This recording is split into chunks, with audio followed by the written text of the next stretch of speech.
going on, people? TroopzTV. Back again. Back a blood clot again, blood. You understand? Episode 195. No, 196. It's 196. I lied, Jess. Oh, it's 195. Oh, shit, man, got it right, fam. 195 of Back Again with Troopz. You understand? My co-host with the most, Czar, is still in the jungle, driving around in a Jeep wagon, hand out the window, trying to secure Wi-Fi. So we still don't have no Zaza. But I bring you lot another 2 special guest, blood. You get me? Now, you have 3 of the most controversial people in the YouTube world on one platform, blood. You understand? I don't think the YouTube world ever thought they would see this moment, but you understand? Troopz is going to make it happen, blood. You get me? I thought, at one point, I was probably the most controversial Arsenal fan on the roadside. My brother Lee Gunner has taken that title now. You get me? Man like Gunner, it's been a minute. Happy New Year, first of all, because I ain't seen you like that. Housekeeping first. How you been doing, my brother? Happy New Year, man. I'm good, bro. Appreciate the invite. And it's not controversial, bro, but in 2023, big 23, yeah, the truth is controversial. So listen, I spit truths about this football club and people get twisted and getting their feelings over it. So I'm going to keep spitting the truth. I ain't stopping anytime soon. I've just hit 75K today as well. So we're moving, man. It's all good. Congratulations on that milestone. You get me? I've seen you start from the bottom, ground up, had your other channel that got took, and you started it again. So to even get to that, blood, it's a good look, fam. You get me? On the other side, we have a man that just literally terrorizes the whole Chelsea fan base. You understand? They call him the brown envelope destroyer. Man like Johnny Minerals, let's have it fucking right. Let's have it right. What are you telling me, bro? Let's have it fucking right, Troopz. Big up, Troopz. Big up, Lee, bruv. It's a pleasure to be on here, I'll be honest with you, because I think, like you say the most controversial, like Lee says, we just tell it as it is. We say the facts, we say truth, we come at all the wrong uns, all the brown envelopes, all the fucking mugs in the game that just waffle shit. Bangers and mash waffle. It's too much of it. And the thing is, there are huge circles out there, massive circles out there. It's a cesspool, mate. And when we get called toxic, I bet you lot get called toxic, because I get called toxic all the time. But it's because I don't hold dicks of other people. It's as simple as that. I literally hold my own. I go my own lane, and I just talk about the club that I love. And anyone's talking shit on my club, I'm there for you. I'm coming. Like, I ain't going to hide from no one. I ain't no brown envelope. I ain't paid by fucking no one.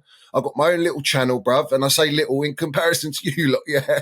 I'm on like, not even 5K, bruv. I only started it 6 months ago. I went on so many panels, so many platforms, and I just had it out with every single one on the panel. I just thought, I'm done with it. Like, I'm just going to do my own thing now, have my own opinion, put it out there. If people want to buy into it, fair play. If not, I don't really care anyway, because I'm here to just express myself on the club I love and the sport I love. And that's exactly that. Exactly that. And I want to say this, yeah. Which way are we going to go today? Because obviously you got we can go in really, really heavy and fucking mud everyone, or we can just sort of just see how we go. You know what I mean? It's up to you where you want to go with it. Because I've literally had Fabrizio Romano fucking replying to me. They're all rattled. Every single one of them is rattled. They're all rattled. They don't like what I say. I'm sure they don't like what you say about the Arsenal and all that.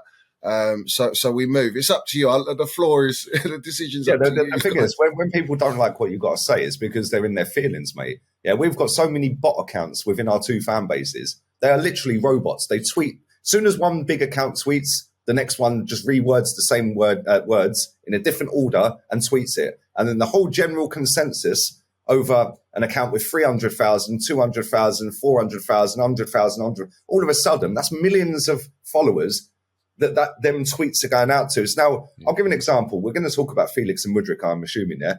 Right? I did a video the other day saying, why are we going to do 75 million on him? Why don't we just put the 75 million on Felix, who walks in the starting 11?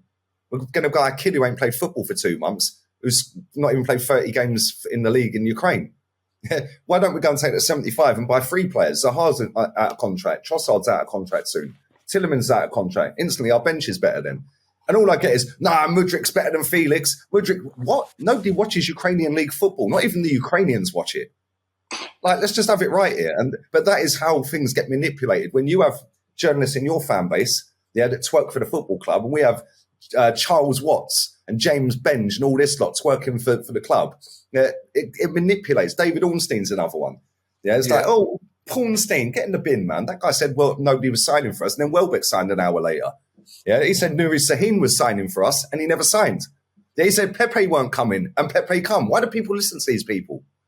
Makes no sense, bro. It's because they've built up this credibility because they've got ties with a club. But this is why I call them brown envelopes, because they're handed those brown envelopes from the clubs to dish out and serve out on silver platters all the information that puts out. And these people believe it because they've been given the keys to actually put out this information. And most of the time, they're on point because they know they've been told firsthand from the club. But sometimes it's about agents. Sometimes it's about the other clubs and how they want to orchestrate deals for their players, for their agents to get more money. And then they use, like, so Fabrizio, for example, everyone worships that guy like he's God. Yeah, but let's have it right. He's just a here we go tapping merchant. All he's there, what he's doing now, what I've noticed is he's playing outside the box now. He's having a few little cracks from outside the box, and if it goes in, wicked, top bins, lovely jubbly. But the thing is, he is one of those guys that every single person just says, yeah, here we go, here we go. He told us, yeah, let's have it right. He told us Koundé it's a close to a here we go, guys, here we go. It's bullshit, mate. Absolute bullshit. We never put in a bid. Tuchel never wanted him. They fed this whole narrative to the whole Chelsea fan base that Koundé... I'll explain why, yeah? So Matt Law, who for Chelsea's meant to be the tier one, there's no one tier one for Chelsea. They're tier one brown envelopes. That's what they are. They're not tier one for Chelsea. No one is. They're all bullshitters, man. So Matt Law comes out. Everyone believes, yeah, Tuchel don't want Koundé. It was a Marina target. So now Marina's out the door, sanctions, all that. You know how the tune plays out. And that later down the line, all of a sudden, Chelsea are going in for Koundé. Then Barcelona come in the mix with their, third lever or whatever it is, fourth lever they're waiting for. And in that period of like 2-3 days, Fabrizio was saying, yeah, we're sending paperworks, medicals getting booked, fees are almost agreed, all this stuff. And I said, well, what's going on? 2 days of paperwork's been sent, pigeons flying these paperworks, because at the end of the day, normally these deals take, they're quick. Once you say, yeah, paperworks, medical, it's a done deal pretty much. We're waiting for the here we go. He goes on his platform, says it's almost the here we go. And all of a sudden, we've been told we bid what? I think it was 70 odd million euros. What did they accept? Sevilla accepted 55 million euros from Barcelona. So you're telling me I'm going to go on eBay, I'm going to sell something for a oneer, and someone's going to bid a oneer, but then I'm going to accept £80. Come on, man, what planet are people on? It's just nonsense. And this isn't that. Just that is Rafinha as well. Rafinha deal was a shambles. And then what they do is, because they're so tapped up in the media game, they've got social media on lock, right? They'll go and arrange. So you got Ornstein sitting there. Oh no, no one can touch Ornstein. Ornstein's sitting with the director of football of Leeds, opposite each other, a whole script. You can tell it's a script. Ornstein's instigating it, he's leading it, and you got this director of football talking all about Chelsea, how Chelsea were going to go for Rafinha and this and that, and we accepted the deal. It's all to back up their fuck-ups, all to back up them orchestrating deals, and this is where I cannot stand it. Like, the Felix deal, fantastic. Like, you've done your job. Well done. Fucking, you've done your job. You're a journalist. You're meant to do your job. Well, how many times can we say they do their jobs? How many times do they just bring in names all over the place to just orchestrate deals? And Chelsea is one of those clubs because it's been broadcasted, and I'll name and shame all the fuckers. Fabrizio, Matt Law, Ben Jacobs. We got, even Ornstein got involved. All the big players in the game, and then you got the other ones that filtered down. They all said what? They said Chelsea's got 350 million, 400 million to spend within financial fair play if they want. And that was in the summer. And that can go on to the January transfer window and the summer after, because we're debt-free. Roman Less debt-free. We've got 1.5 billion just swiped off clean, yeah? So what does that do? I mean, I'm sure you're businessmen, guys. You know what I mean? You know the deal. You broadcast that sort of information, everyone's going to use you. hang you out to dry, put you in with any player that's on the market, and everyone's going to believe what these tier ones say. And that's where I get pissed off with it, because at the end of the day, we have to accept that not everything they put out there is fucking true, because it's not. The worst thing for me is, as soon as we're linked to a player, I don't know what it's like with your fan base, but as soon as we're linked to a player, instantly these bot accounts, these journalists, they hype them up to be the best player ever. Yeah, it's so like they take the joy out of transfer windows. Yeah, they suck the life out of it. Like, I have had it up to ear of listening to this Mikhailo Mudryk. Sorry, I genuinely couldn't give a shit if he signs for us or not.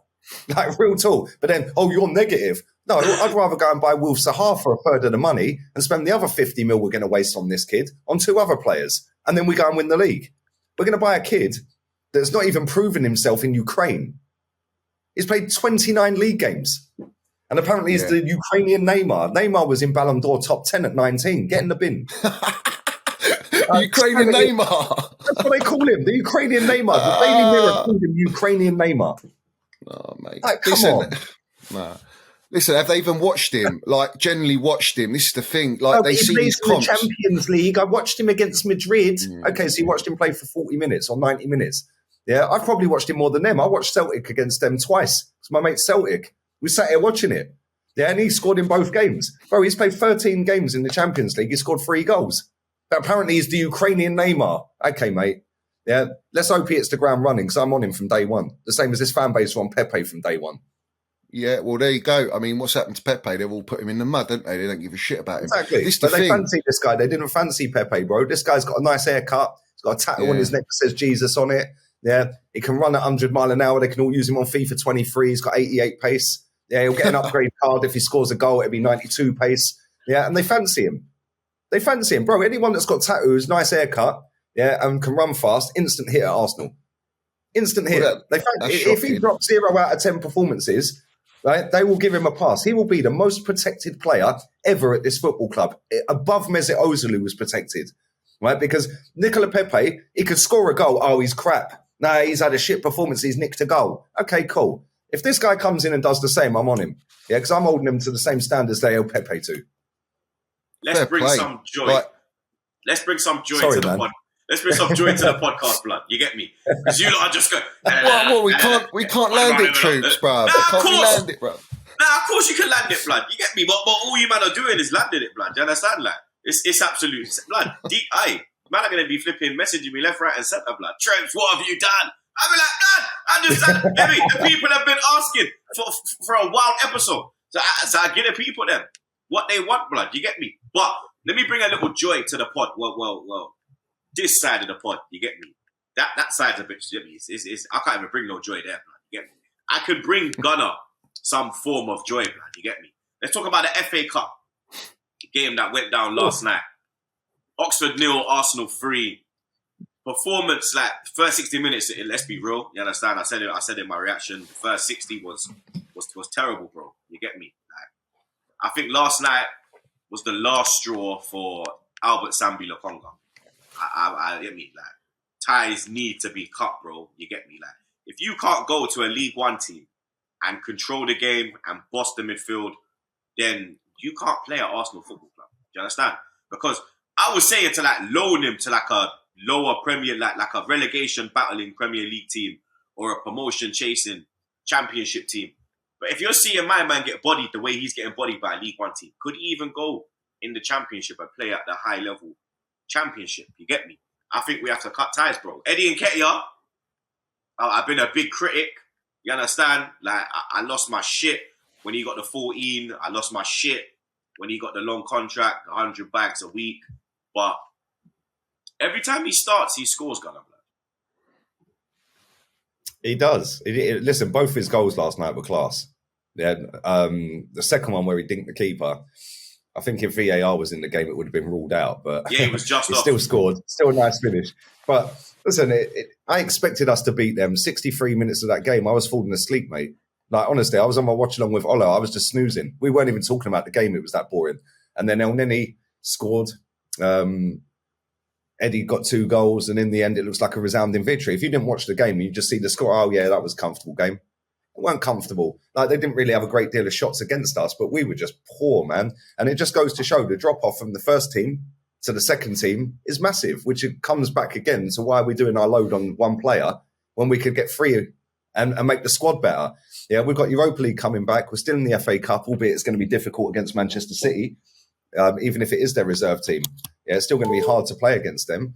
Yeah, especially if we put that team out that played last night, they'll wallop us 5 or 6. Yeah, we'll get a bigger slapping than what Chelsea that'd be got. game over. Oh, easy. Yeah, and this is the problem with us at the minute. It's like, cool, and I just want to say this as well, right? Least we got out the third round this year, because last year we lost to Gandalf at Nottingham Forest, sneaking in at the back post for a winner. Yeah, and that white kit, yeah, they need to put that on sale, by the way. Yeah, like, good initiative, good thing and all of that. That if they put that on sale, then generate more money for the charity anyway. But it is what it is. But, bro, we're in the next round. We're top of the table. Everything's looking good at the minute. Yeah, everything's looking good. The only downside to this season so far is he threw the League Cup away. That's the only thing, and that pissed me off. Yeah, that pissed me off. I'll tell you why. Because this month we now play Manchester. We now play Tottenham at the weekend, Man United, and then we've got Man City in the cup.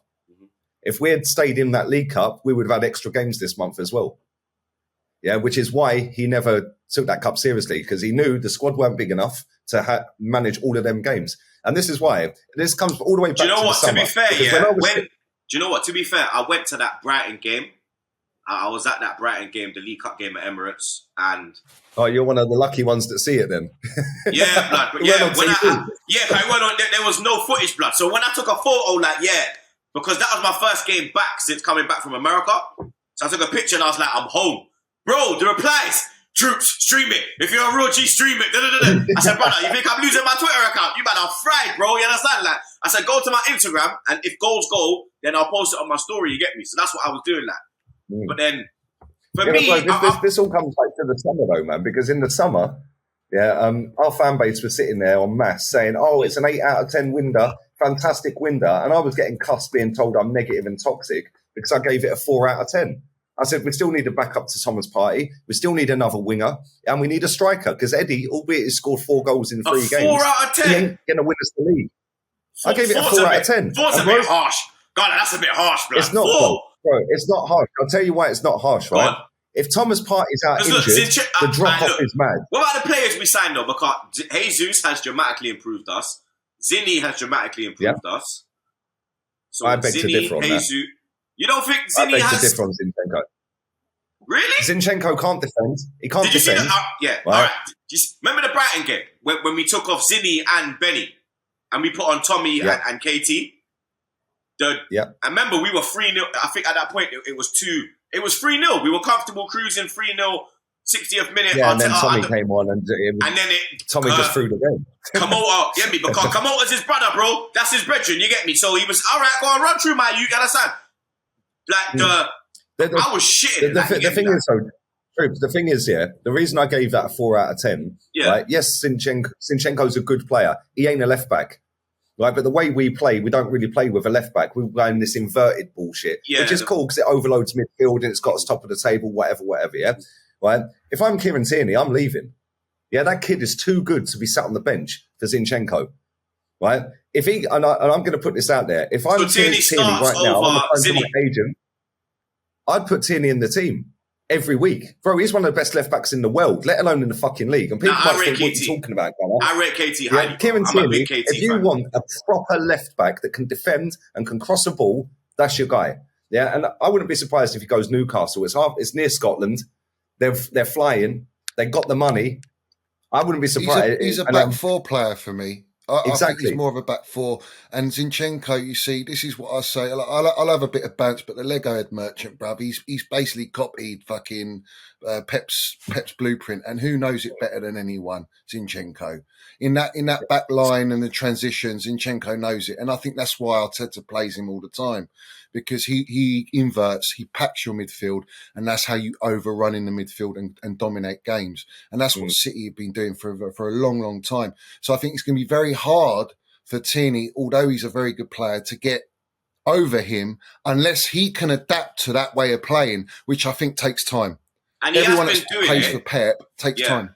And But he's not Tierney as good on the ball as Zinchenko. He's not technically as Zinchenko, good as like, Zinchenko. No. even yesterday when he came on, like, you saw the difference. Like when he came onto that game, we were getting the ball But then we forward also so see much the quicker. difference in defending. Bro, we see the difference in defending as well. And this is the Yeah, problem, yeah? He pulled the guy back right on the edge of the box. That could have been a penalty if it's 1 yard further forward. He got absolutely skinned by their right back. Yeah, and then there was another point where nobody near him. He just booted the ball straight out of play. I was like, what are you doing? Like, but I get why he plays him, and I understand what you just said as well, Johnny. Yeah, like he knows the system better than anyone, right? So I get it. But I'm old school. I want my left back to overlap, get down the wing, cross a ball in. Yeah, that's not how we play. So in that case, Tierney needs to leave. Yeah, we can get a few quid for him. He's under contract. Cool, whatever. Yeah, but this is why, just coming back to the transfer window in the summer, we signed Zinchenko, cool. 30 mil, decent signing, yeah? Jesus, I'm buzzing with. Fabio Vieira, complete waste of money, in my opinion.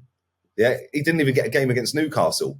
We need a goal, and you're sat on the bench. I think it takes time for him to bed in. Yeah, okay. Because you know me, I'm a man that will give man time. I was a big Pepe defender, so you know me, like, and I remember, like, me and you were at the same kind of age where, obviously I'm a bit younger than you, but we're at the same kind of age where, we're at the same kind of age where we saw Pires, we saw Bergkamp when they first come, we saw Henry, how it took them time, and then when they actually got up and running, they were unstoppable, blood. You get me? I'm not saying that Fabio Vieira is going to be to that level of greatness, but I think there is a player in there, and if you could just give me Fabio Vieira pause every Sunday, and I'll take it to my mum's, rice and peas. You can have oxtail one week, jerk chicken the other week.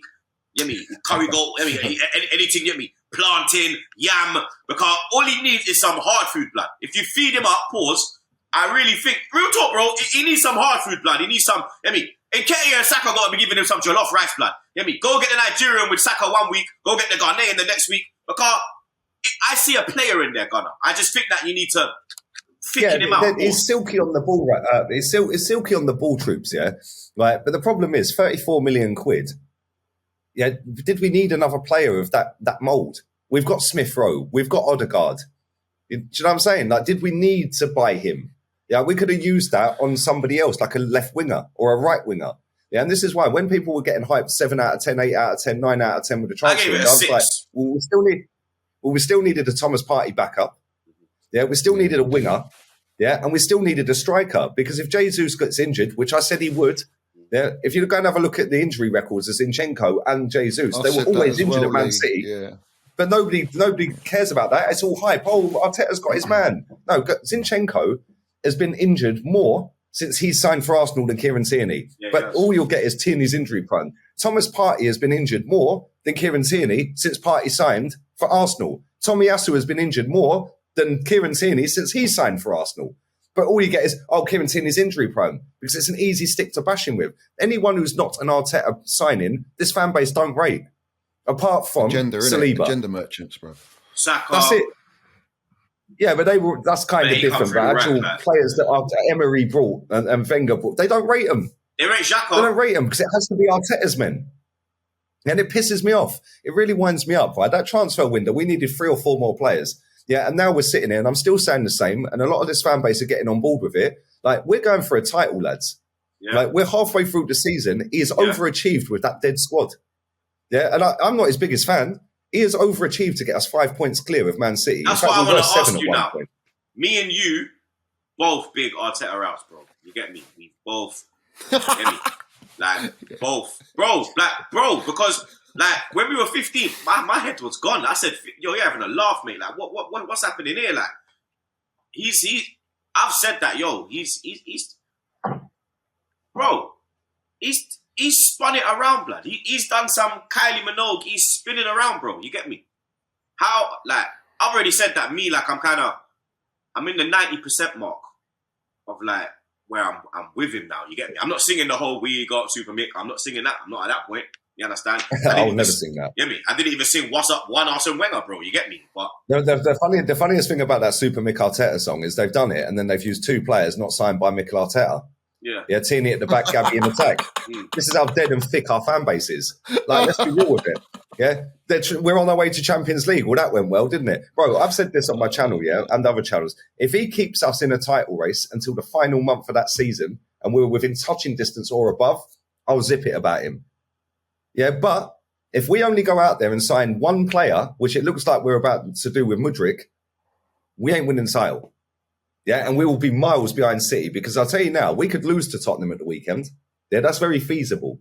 We could lose to Man United. That's also very feasible. All of a sudden, if Man City win their 2 games, they're above us. And then we've got Man City coming up next month. Like, it's so fine margins. And this is why I wanted us to, we're 10 days in. We've wasted a third of this window already. We're top of the league. How can't you attract players? We've got money. We've shaved £1 million off the wage bill in the last 2-3 years. £1 million a week off the wage bill. You telling me we ain't got any money? And we're pissing around, can't go and get Felix. We should be getting Felix and Mudryk. And the DM.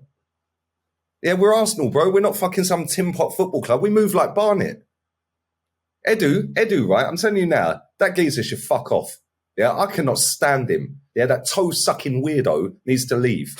Right? Bro, he is a weirdo. Sucking his daughter's toes. What's that all about? Like, real talk. What is that all about? Bro, what does he do? Another Scholesy. Yeah, what does he do? The window's shut in September. What has he done between September when we wanted Mudryk anyway for half the price? Now we're going to pay double the price, right? And it's double from the summer. It was 40 mil in the summer. We thought it was a bit too much in the summer. But here you go, have 80 mil instead now. How? And people are lapping this up. Because, Lee, bruv, this is the point I'm saying when we were talking about brown envelopes earlier. They shoehorn Chelsea with Mudryk. Why are we going for Mudryk? Fuck's sake, yeah. I understand why you guys want him, but at the same time, he doesn't get over Saka. He doesn't get over Martinelli. He's not a striker. He doesn't get over Odegaard. So where the fuck does he play anyway? That's the first thing. The second thing is they've done a lovely little PR stunt of the owners, it was the owners at Chelsea at the City game. They're talking to Bailey. Bailey's ready to pay whatever is necessary. If Arsenal bid a certain amount, we'll just outbid them. All this nonsense. Like, really, do people believe that? They're just trying to get you lot to stump up the money to pay as much and get as much for that player as possible. Because let's have it right. How many other clubs are really in for him? Genuinely in for him? Can you name me any other clubs that are genuinely there, ready to pay 70 odd or 80 odd million for him? There ain't. Bro, name every player we sign, name a club that's in for him. Mesut Ozil, no one in for him. Lacazette, no one in for him. Aubameyang, no one in for him. I could keep listing players. Gabriel Magalhaes, no one in for him. Every single player that we sign, no one's in for him. Ben White, no one in for him. Does someone have to be in for the player for us to go for them? Because for me, like, I'm looking at it no, like, yo, we got a free run at the player. Period. Yeah, so then why are you paying over the odds for the player then? Why are you paying 50 mil for Ben White when he ain't 50 mil, right? Do you know nobody what? else wants him. Why going to Ben White now, been brilliant. I was, you know that me, I was with the whole Ben Shite thing, but now that 50 million is looking like a steal, bro. You get me? Especially English tax and all that. So the Ben White thing, I kind of get it. You know the English tax, it blows up. Look at fucking Slabhead. My man went for 80, bro. Yeah. And Benny White is better than Slabhead, bro. And he went for 80 mil. You get me? So that one, I kind of, the Mudryk one, with me, I'm more like, I don't care how much they cost, blood. Just if this what they want, give them the fucking money. And then we just take the bag. I agree. That's my issue. I don't care if it's fucking 80, 90. Like, I put a tweet out. Everyone was like, moaning on Twitter. And then I must have quoted something. And I was like, bro, it's not even our fucking money. We should go get Felix. We should go get Felix, then hop on the plane from Madrid, go over to fucking Poland, or if we can get into Ukrainian airspace, fucking grab Mudryk, and then come back with both of them, blood. Real talk. That's what I was on. Like, for me, I don't care about fees, and you get me. I don't give a shit, bro. Like, it's not my money. Do you know how much money Kroenke has? Kroenke made the most money out of any fucking person in sport. He has the most from 2022. And you're telling me that I'm moaning about 70, 80 mil. Who cares, bro? Because if Mudryk comes and lights up the place, yeah. What's man going to say then? Arsenal actually got a good deal, you know. They could have paid 120, 130. Look at Anthony. Anthony paid 90. Good. United paid 90 million for a fridge magnet. Anthony, the fucking fridge spinner. For a fucking fridge spinner, bro. 90, bro. Like, real talk, man, just spins. He's just there, bro. Spinning around, blood. You understand? What I'm like, and I think that's what Shakhtar are looking at as well. They're looking in the market and they're looking at players in Mudrik's position, and they're probably thinking, they're looking like, yo, Mudrik's better than him, and they paid that for him. So we want this. Do you understand? I also think as well, because it's a Ukrainian side, maybe it's got something to do with the war, where whatever funds the clubs bring in for transfers, they give to the government for supplies or whatever. Because, get me, what they're going through right now, they need all the money and income they can get. Mudryk is a fucking 75 million, bro. Yeah. They're not going to give him the whole 75 mil, but they could give them a little 20 million out of it. You feel me? Yeah. That's what I kind of think. And another thing, Troopz, when you say about, I don't give a shit how much we pay wages, how much, depending on the player, obviously, or what the transfer fee is. Yeah, like I'm not really, like, it's not coming out of our pocket, so it gives a shit. But this is my thing. When they come on big transfer fees, it's like I am always a little bit skeptical. How are the players going to deal? How's the player going to deal with that? It's a lot of weight on their shoulders. Have they got the minerals and the mentality to get over that? Because they're not going to they might not hit the ground running. And some players might do, and then they stagnate for a bit, or some players just struggle at the start, and then people start getting on them, fans start getting on them because they've got all these high hopes.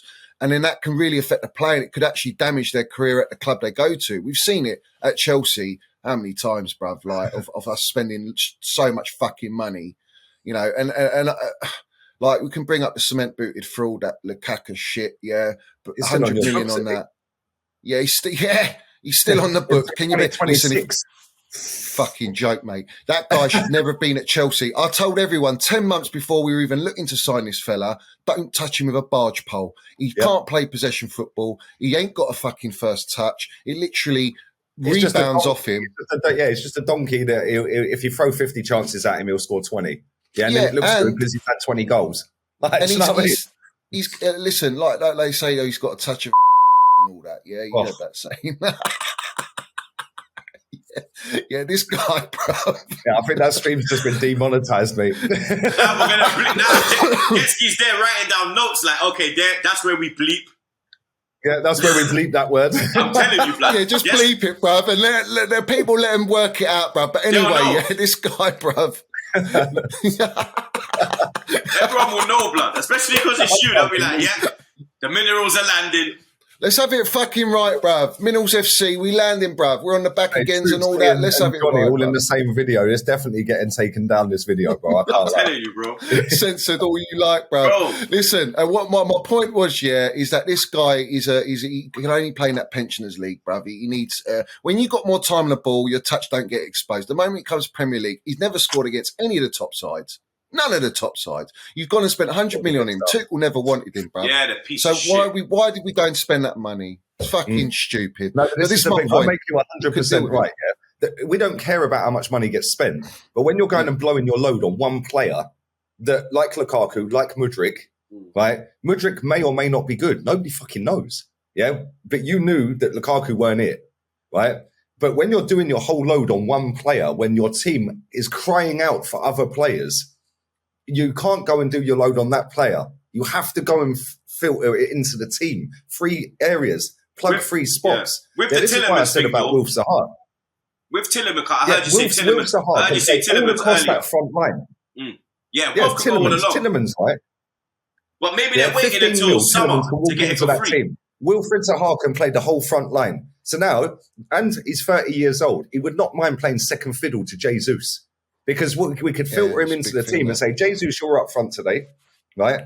But Zaha, you're on the wing. We're going to drop Martinelli for this game. Martinelli can come on second half. Or Wilf could be on the bench. When Mikel looks at the bench against Newcastle the other night, Wilf, warm up, mate, you're coming on. Instead, he looks and goes, I don't fancy any of them. Let's bring on Tomiyasu. Like, instead, we're going to bring on Mudryk. Cool. Mudryk may or may not be good. Bro, the guy's not kicked a ball for 3 months nearly. 2 months, 3 months. It's a different league. Different pace. That league's crap. Look at all the compilations that are doing the rounds on that kid. Yeah, it is literally like going over fucking Acne Marshes on a Sunday. In fact, it's probably better quality over there. Yeah, it is embarrassing how dead that league is. The good players have come out from there, though, like Willian. He was a bad man. Eduardo came out of there. Eduardo was from... Yeah, but bro, look how far back we're going back. Yeah, Willian came out of there as well, right? There has been good players. I'm not dismissing this kid. I'm not dismissing him. Yeah, what I'm saying is it's not what we need. We need cheaper options and plug free gaps, not plug a gap that don't really need plugging. We've got Smith Rowe who can cover for Martinelli. Yeah. Yeah, why are we buying another left winger? He can only play left wing. Yeah, now if we're going to try and convert him into a striker, maybe he's going to move I would Martinelli rather into Arsene Wenger be the man with tasked to do that. He's got track record. If we bring this kid in and try and make him a striker, is anyone going to believe he could be a striker? What if he's going to move Martinelli? Well, do you think Pep would? Do you think Pep would take Mudryk and put him as a strike position? No, man, no chance. No, but that's what I'm saying. This Mudryk, he might be good, and listen, I hope he is, but he ain't getting in the team. He ain't walking in that team. Yeah. No, but what if he drops? Sit on the bench. What if he drops Nketiah, pushes Martinelli into the false 9, and then puts Mudryk on the left? Because that's what I think it's going to be. Okay, that's the only way. That's great. That's the only way that's fantastic. But now assume we sign this kid by the time we play Man City on the 28th of this month, 18 days' time. Now let's assume that Eddie has now scored against Tottenham and scored against Man United. Are you dropping him? Exactly. But then you still. But then look at. But then I'm going to drop this now. You'll have Mudryk on the bench, so the Newcastle situation doesn't happen there. You can say Mudryk, go warm up. Do you understand? Like for me, I'm with that. Like if the players are on form. If it's not broken, you don't fix it. You understand? If it's not broken, you don't fix it. But then you'll have an option coming off the bench. When we get into like Europa as well, because I'm sure he can play Europa. Yeah. If we get past City in the FA. All day long he'll play Europa. Yeah, if we get past City in the FA. But this is my point. Why go and do that on one player, bro? Yeah, that's going to take a little bit of time. But all right, cool. Buy Tielemans other man, for us. Is Tielemans twerk for us? Is Zaha available now? That's the question. Has Tielemans been lined up already? On his contract. But he can't. He can only talk to foreign clubs right now, like Tielemans. Though he can't talk to no one in England, right? No, both of them have got 6 months left on their contract. So what you do is Edu. Oh, hello, Patrick Vieira. I used to play with you in the Invincible era. Yeah, we're going to give you Eddie Nketiah, who's got 4 years left on his contract on $100,000 a week. We want Wilfried Zaha, who's got 6 months. Straight swap. Job done. If he says no, you go and bid 25 million for Zaha, and he'll come. Bro, what are they going to do? Let him walk out the club for free and take 25 million now? No, but the thing is that they're probably looking at it as well, and they're like, you know what? Maybe 25 mil now or on a free in the thing. And then that takes something up. You understand? Yeah, but I get what you're saying though, because I get what you're saying though, because it's a thing where like the position we're in now, we should be throwing the bag at the title. So I totally get what you're saying, because there might not be another chance where we're 5 points clear of City at this stage of the season. You get me? And that's why I'm pissed. So I get. But you know what? I'm in the position where now I kind of get both sides. Like with the players that like the Zahas and the Tielemans, because their contracts ending. I kind of get why the club's like, yo, we're not going to go in and throw the bag. There's a chance we could get them on the low. You get me? And I don't like that, but I kind of get it. But then I get the side of when people say it's for the future and all of that, the future is this season. I don't give a shit about next season. That's what I'm saying. When it comes to like your side of it, I get that as well. Now. Go and sign players now.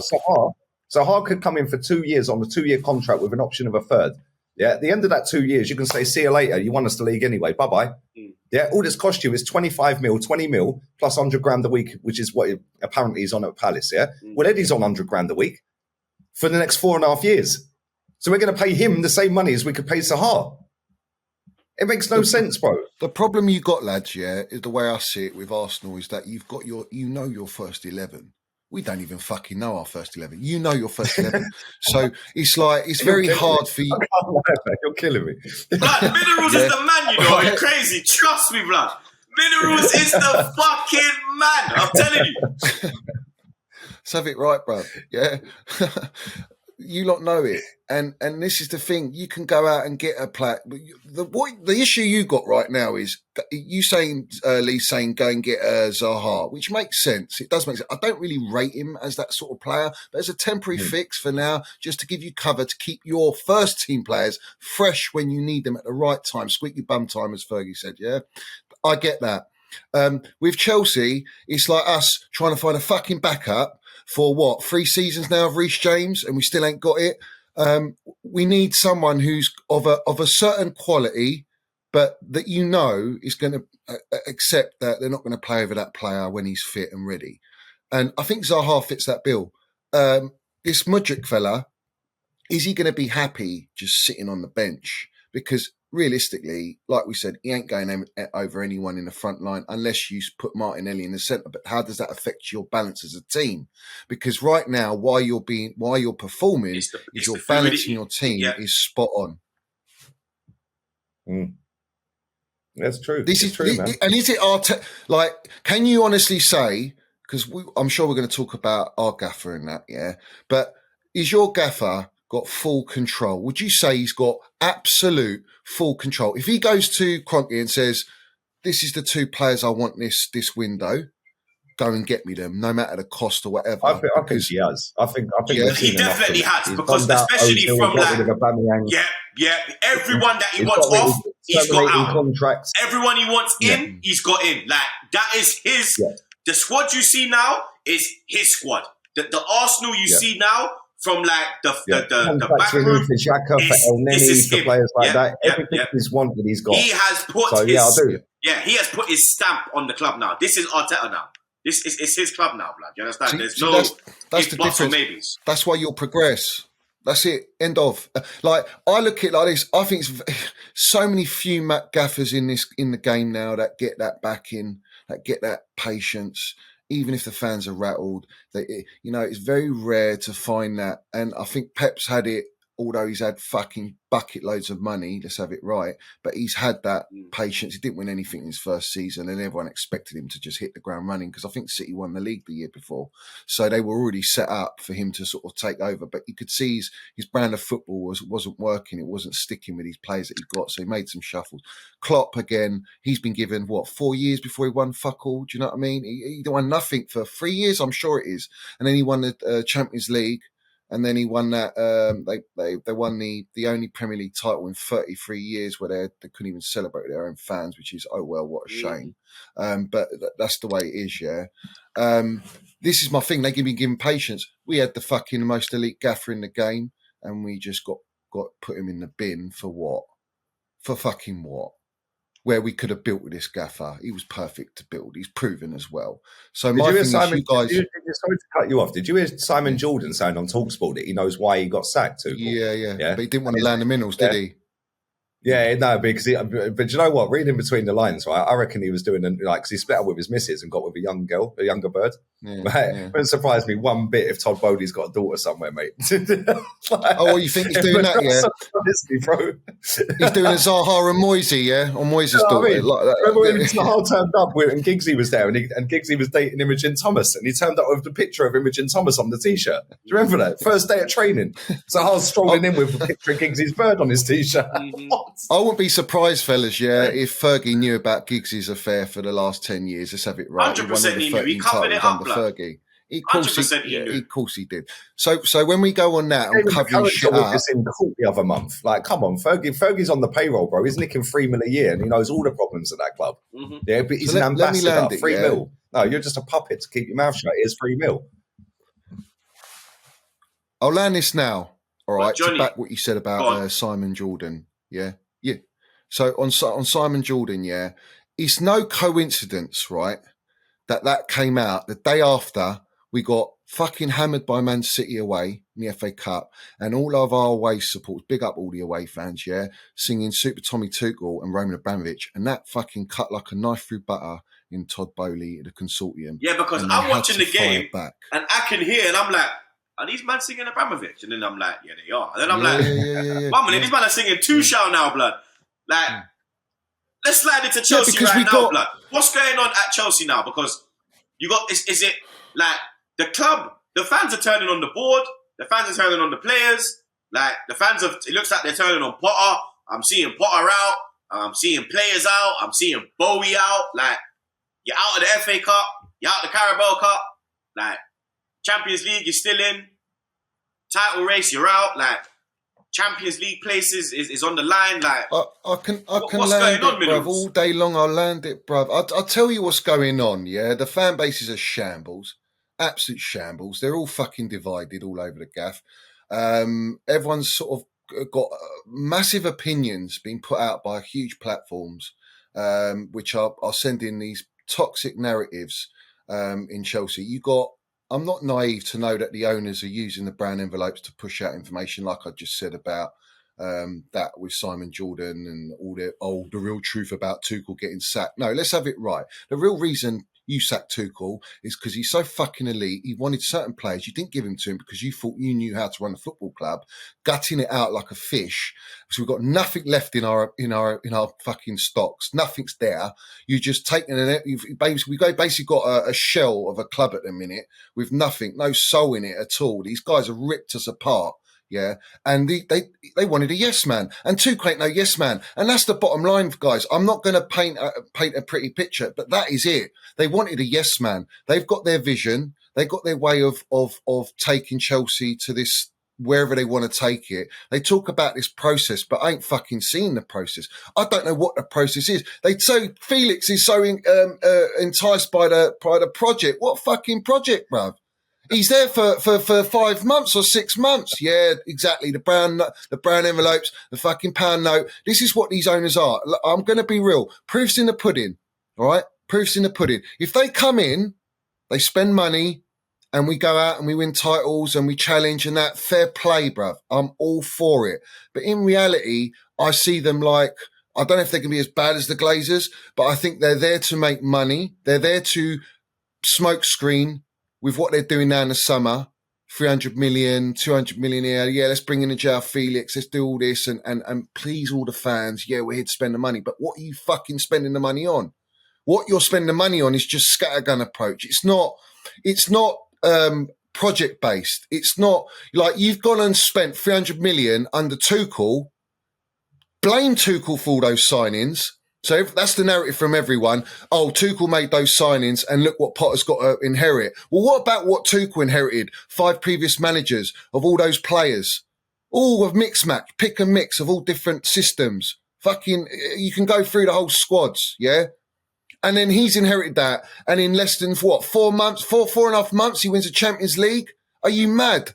Then he goes into the pre-season, doesn't get backed, gets shoehorned, because he knew he's a yes man under Roman. Let's have it right. Every gaffer pretty much was a yes man under Roman. If you don't win and you don't deliver, you're getting a boot. End of. That was the mentality. But that's the mentality, bruv. It's a winning mentality. It's a high pressure seat. And when you bring in a gaffer, you don't just accept losing game after game. You cut like the trees. I'm chopping them down, mudding everyone. You cut them down and you get someone else in who can do the job. And Roman had that respect.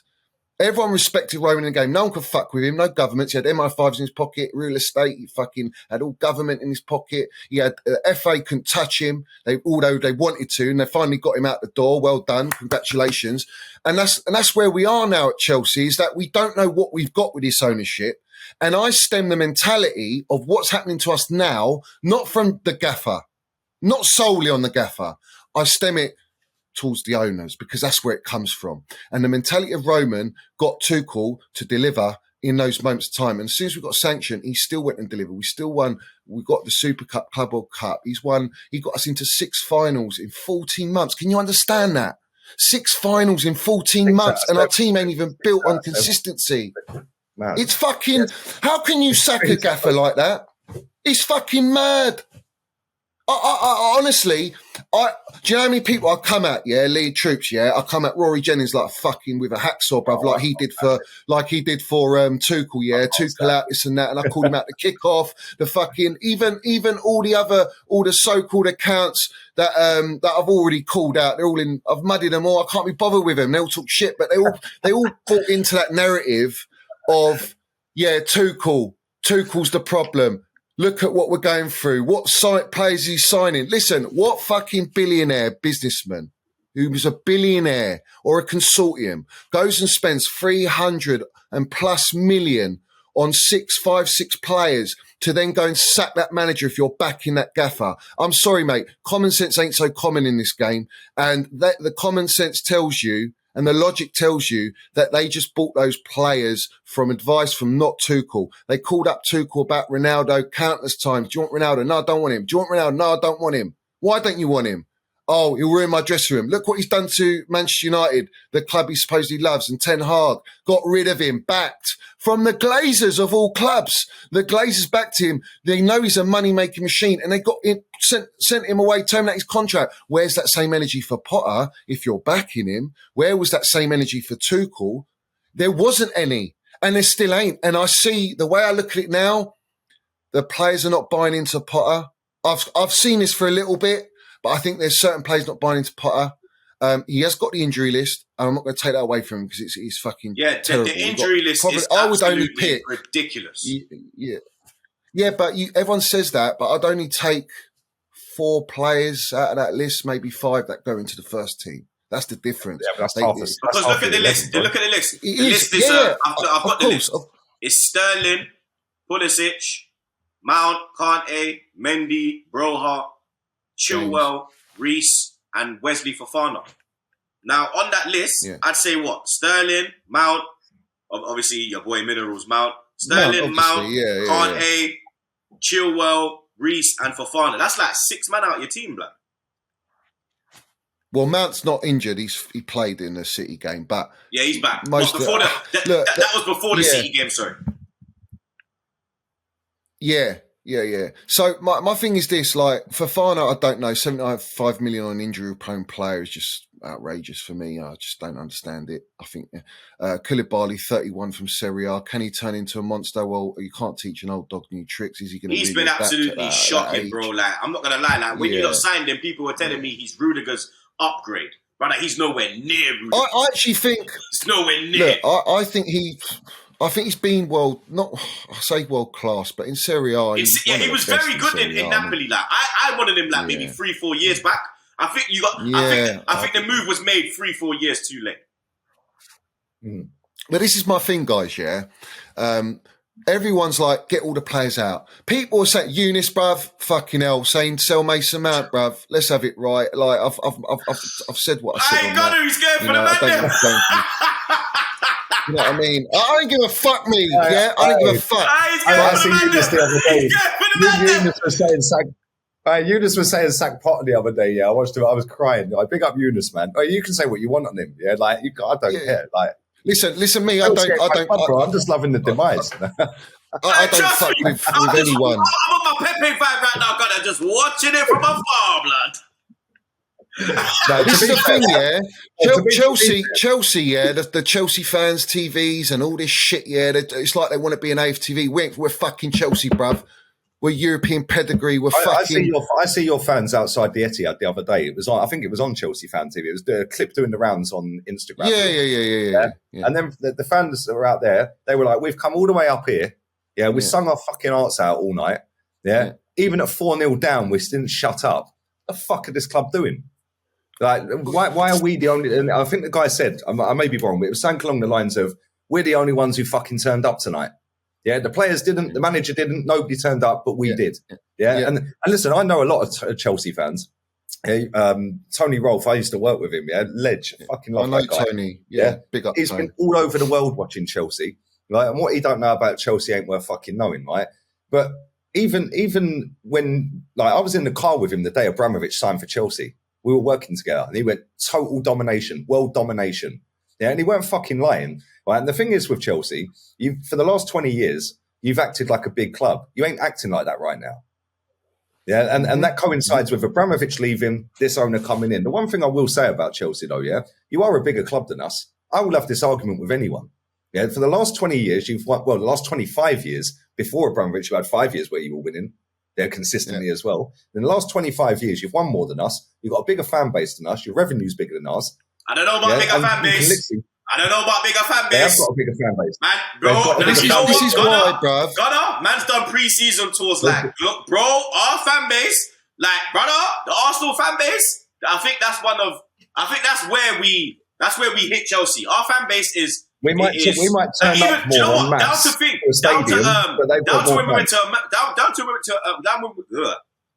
to when we went to America. When we went to America just now for Orlando and Baltimore. We played Everton in Baltimore, whole stadium Arsenal. When we played Chelsea in Orlando, whole stadium was Arsenal, bro. And it was like a 70,000 stadium. it was, I think the capacity, I think it was 60,000 was in the stadium.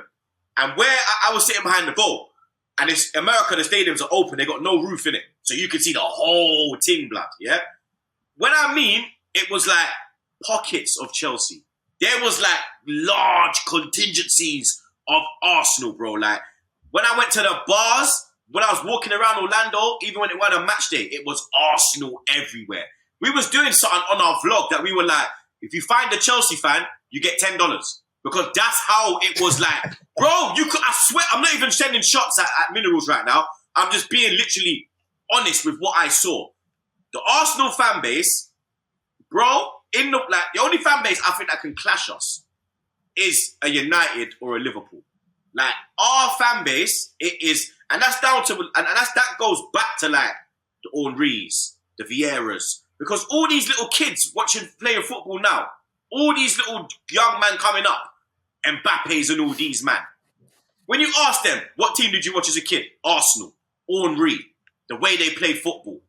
Like, I don't think people realise the influence that we had on a whole next generation, blood. You get me? And that's why I'm so happy with what we are now, because we need to save the way we're dropping, but now we're climbing again. We can lose our fan base, bro. That's where Chelsea came into it. You get me? But like, well, listen, if you lose fan base, yeah, fuck them off, bruv. They're not worth supporting your club. Yeah. Do you know what I mean? If you lose the fan base. No, I mean like the new generation. America, the new generation will pick a Chelsea. Oh, yeah. New generation. Yeah. Like that, yeah. Yeah. Well, like, for example, all the USA, they're all just Pulisic stands, bruv. And I want them in the bin. I want them out. Captain America. I want them fucking out, bruv. Captain America, listen, I won't be surprised, yeah, let's have it right. Orlando Minerals, I won't be surprised if he's been forced to play that fucking Captain America, bruv. We've got USA shirts being sold in a mega store. Let's have it right. Did Roman sell Russian shirts? Come on, man. What's going on, bruv? It's fucking. I'm saying it as it is, man. Never saw an arse having shirt in Chelsea blood with Russia on the back. It's not right, man. It's not right. And I love my club, and my club is right now. I don't know what to expect with these owners. I don't know what to expect. You can throw the money you want, yeah. Like, you can be some billionaire, rich as you like, and you still can't dress well, yeah. Dress us appropriately, man, for what we are. Because right now, you've just signed $9 million a loan deal on Felix with no obligation to buy, no option to buy. You're paying his wages on holiday. It's like, what business is that? We need a fucking DM, bruv. We need balance in the midfield. Our transitions have gone to shit. And everyone wants to blame Mason Mount, Kai Havertz, all the fucking Sterlings of this world, all our attackers. All of a sudden, our attackers shit, are they? Every attack, under Lampard, under Tuchel, it's all shit. Maybe look at the fucking problem and identify it and look at the midfield. But you don't want to do that. You just want to have all your agendas on all your players. And I'll bring up Minerals Mount because everyone fucking hates him. They want him out. He's been our best fucking player for the last 3 seasons. And you want to come at him with a hacksaw. Who the fuck are you? What kind of proper Chelsea fan are you? No, you're a plastic. That's all you are, bruv. And your agenda. And I don't tolerate it. And it's unnecessary. He's a Cobham boy. He loves our fucking club just as much as Reece James loves our club. But no one will touch Reece James. Reece James is on the injury bench fucking every season. And no one's batting an eyelid because he's on 300 grand a week. But no, we don't pay Mason Mount 300 pound a week. 300 grand a week. We'll pay him fucking 150 grand. That's all he deserves. What? Only player in history, only English player in history to score and or assist in a quarterfinal, semi-final, final Champions League and go and win it with fucking names like Ronaldo and Messi and all these Neymars and that. And well, got the same amount of goals as Frank Lampard, 173 games, and you're telling me he's not fucking worthy of a high salary. And you've got Sterling, who's done fuck all for Chelsea, coming in at 300 grand. Like, what is this? Like, oh yeah, but Sterling's done this and this. Well, what about what Mason Mount's done? What about what? So you're just looking at this season. This season, our team's been ripped to shreds. We're a fucking shadow of what we were under Tuchel. We've got a manager who's come in who's got a fantastic blueprint. Don't get me wrong, but that's all we're hanging off, and it's one hair of a nutsack at the minute. That's all we got is a blueprint, an idea of playing lovely football. But the process is one thing. The end goal. That to get to that brand of football is one thing, but you need to deal with it now to get there. And right now, you need a problem-solving manager, and Tuchel was that. He was the most elite of problem-solving. Potter's come in and he's playing back four with us. Tuchel knew he couldn't play back four, bruv. We ain't got the midfield for it. We just don't. You got Jorginho, Kovacic, you got no Kante. Kante's the best in his position in the world, fucking world-class minerals general. Yeah, no one can touch Kante. He'll chase the ball for 95 minutes and win the ball back, and he'll release it quickly. We've got Jorginho and Kovacic sideways pass merchants, fucking triangles, no long balls over the top. When you watch Partey, for example, he gets the ball and he's going to play a ball over the top, man, to find Saka and Martinelli. We don't even have that in the fucking deep line position. Basic passing. That's why we need a Declan Rice. That's why they're looking maybe at Enzo Fernandez. Enzo Fernandez is not as defensive. I know he's a bit of a bull terrier in there. I like that, his work rate, but he's not a DM. And we need a DM. We need midfielders because let's have it right. If you don't have the balance in the midfield, you ain't winning or being consistent. You might be all right in cups and get away with it, which is what we are at the minute. Is a cup team. I don't know. That remains to be seen this season in Champions League, but if he gets it together. But my point is this, when you look at your midfield, you've got Partey, got ability to play a pass, very good, like on and off the ball. Transitions are quick, strong, physically strong. You've got Odegaard, who's got technical ability, eye for a pass. He's a bit tenacious and that remains to be seen if he's going to go up to that level because it's still early days and he's got to win things. And then you've got Xhaka, who's got the experience of playing in the league, over those two, box to box, gets into positions to help his teammates and Saka and Martinelli, and you play as a team. We don't have that in the midfield. If you don't have that balance, look at what Casemiro's done to United, man, for fuck's... Like, why didn't we buy Casemiro? Hey, Minerals, you just done that. You're a bad man because that's how we slide into United, blood. United 3, Everton 1. Yeah, cool, bro. Cool. Because look, no. That was perfect because that's what I was going to say. When you were talking about DMs, there's this whole talk about Casemiro versus Partey. Who's the better DM? Obviously, Rodri's in there as well. We've seen what Casemiro has done at United. He has literally changed that whole team. He's brought balance, the word that you've been saying. Balance to the team, blood. You understand? He is Ten Hag. He is Ten Hag on the pitch. Like, you see how every manager has their guy on the pitch? Like, for us, it's Xhaka. That's Arteta's guy. That's Arteta on the pitch, is Xhaka. Ten Hag is Casemiro. It all goes through him, blood. What's happening at United? Why isn't that happening at Chelsea? Because they didn't buy correctly. Why didn't you not go in for a Casemiro? Well, this is the thing. I think Tuchel wanted him. I know we wanted Rice, and Rice is like the perfect fit for me. But if I'm Rice, I'm looking at this going, really? Am I gonna make that switch? Where are they gonna finish? I want Champions League football. You know, that's what we're known for. We fucking won it twice. We've been in it consistently. Tuchel's got us top 3 with the squad we got, and all of a sudden, this same squad has gone in the bin. It's like we don't have any identity. The problem is Lampard, Tuchel, and I'm sure Potter will know that is the position that automatically changes the dynamics of your team entirely. And when I talk about that, for example, Declan Rice, because I watch him week in, week out pretty much because he's Premier League player, more than what I watch Casemiro at Real Madrid, if I'm being honest.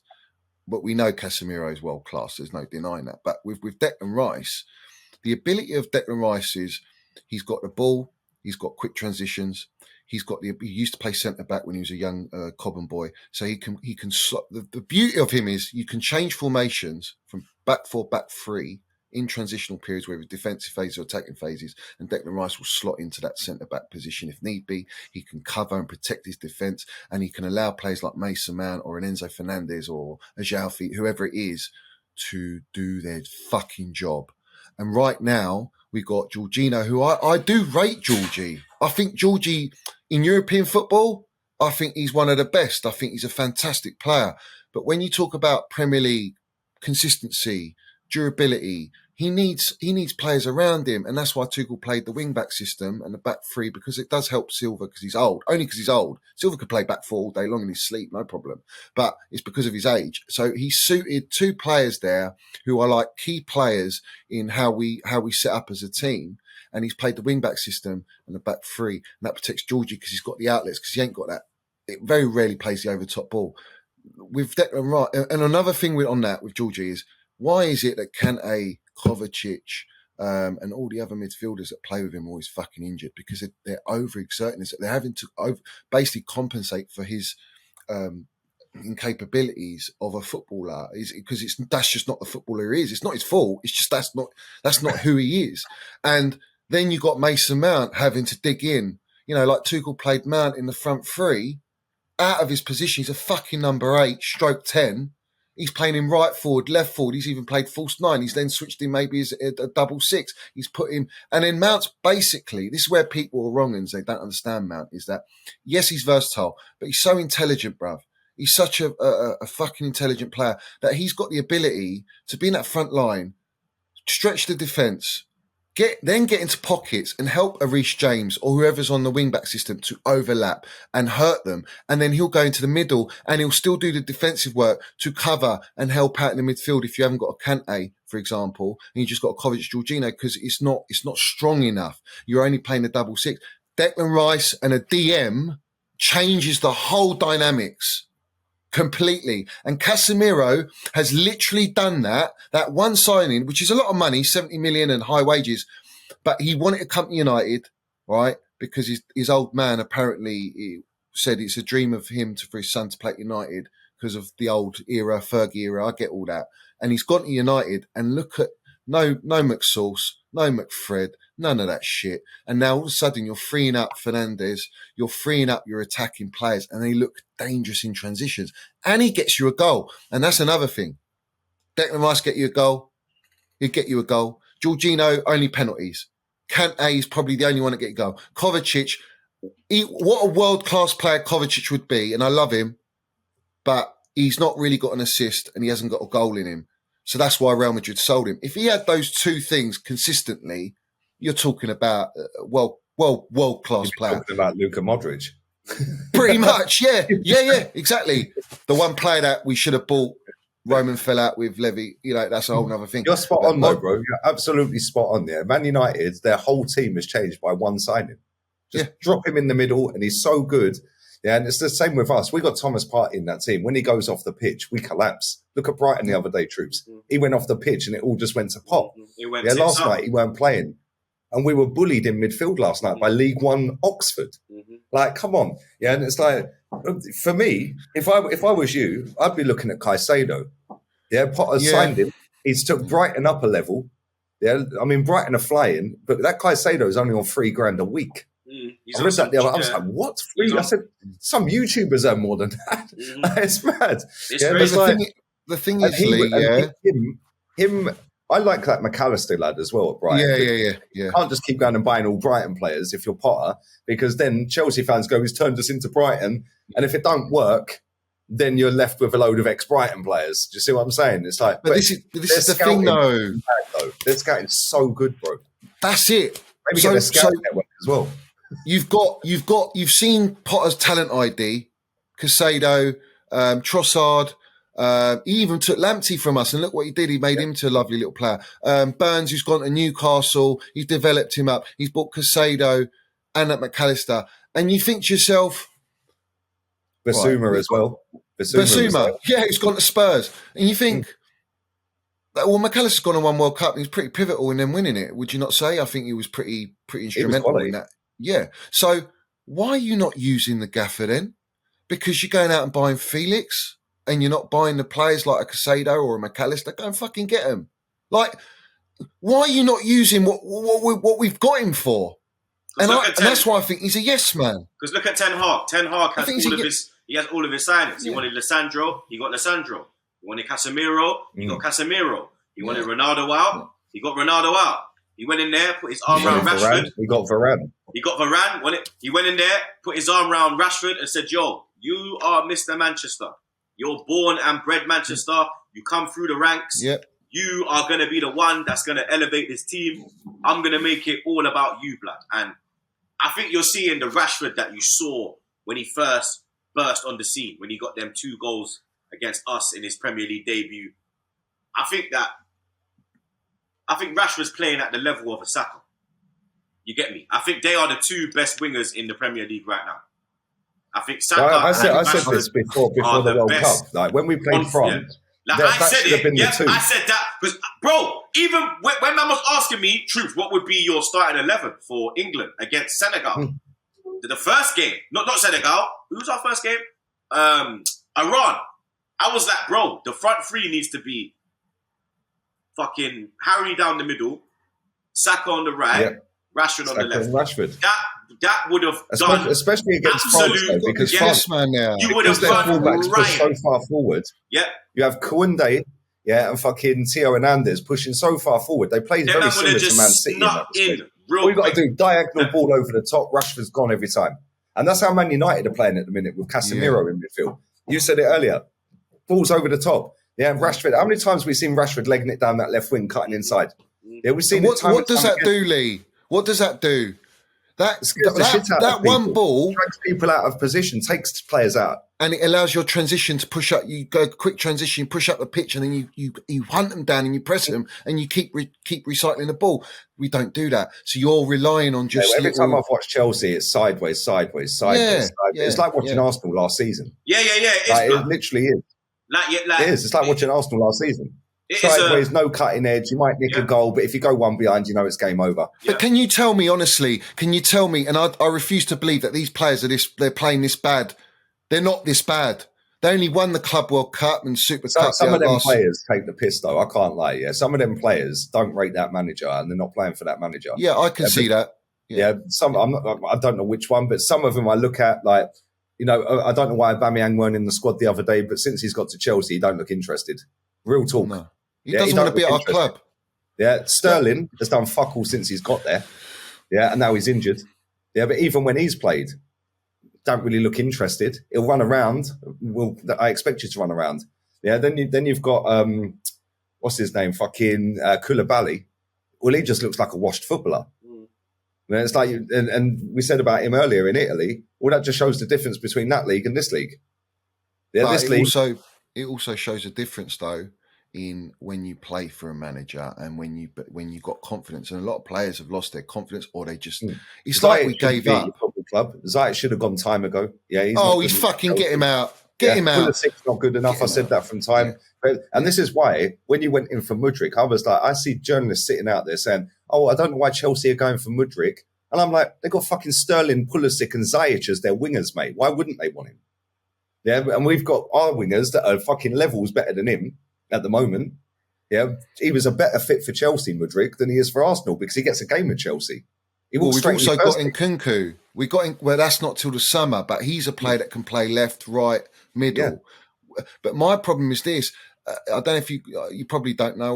We're buying a lot of young players. It's like we've turned into fucking Dortmund and developing first team. Yeah, youth project, bro. Trust the process is going to bang in 3 years. Yeah, and trust the process. And the thing is, we got fucking the best academy in world football at the minute. We've brought through 2 generational players, and now all of a sudden, that's not good enough. Let's go and pip it from all over the world like they know. They've only been here 5 minutes, the ball. Like what? Who?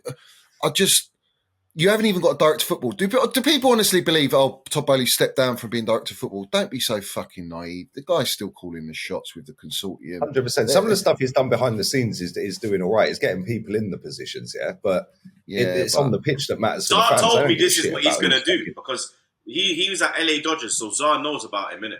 Being a Yankee. Well, Zar's not a Yankee, but living in Yankeeville. Zar knows. And Zar said to me, he's just going to come and just throw money at everything. Like, he don't care. Like, his money is so long. He's like, the Dodgers have like the biggest fucking payroll in the fucking whole of baseball, bro. Like, the biggest. He's got man on dumb money, bro. And that's what he does, bro. He just comes in, he blows the bag stupidly. When you look at United now, they've done it smartly. You understand? Like, they're actually listening to Ten Hag. Like, even Malacia, there's another signing that he got in. You understand?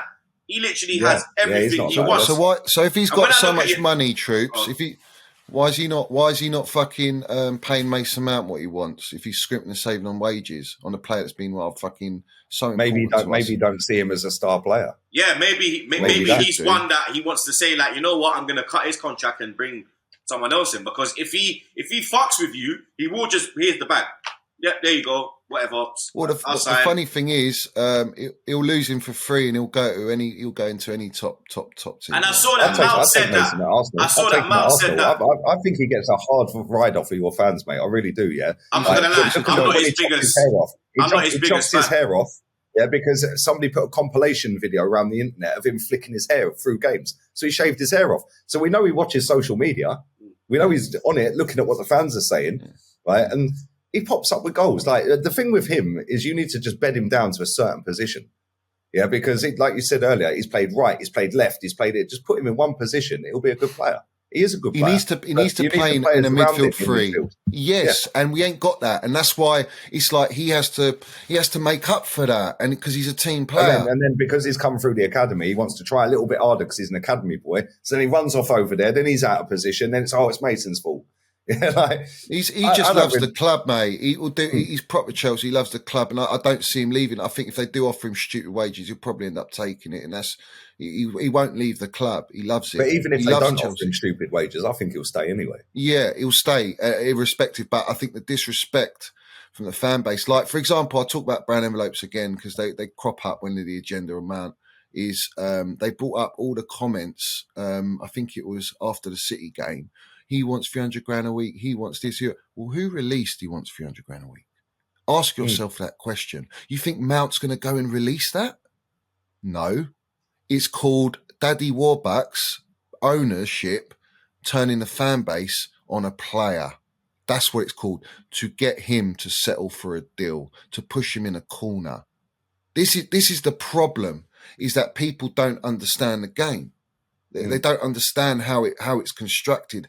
How, like, they think the ownership are just zippy. No, mate, they do it all behind the scenes. And bro, you don't become a billionaire without being shady as fuck. Exactly, they're sharks. They're sharks. And they're ruthless. And they do shit. You know, we have it at Arsenal, right? So every time there's a press conference now, it's not a press conference. Look at back in the day, yeah? Right? Journalists used to be journalists. Now they're just puppets. Yeah? They go into a press conference. It's already like you get the comms guy sat there. No questions about this today, lads. No questions about, but we want you to ask about this.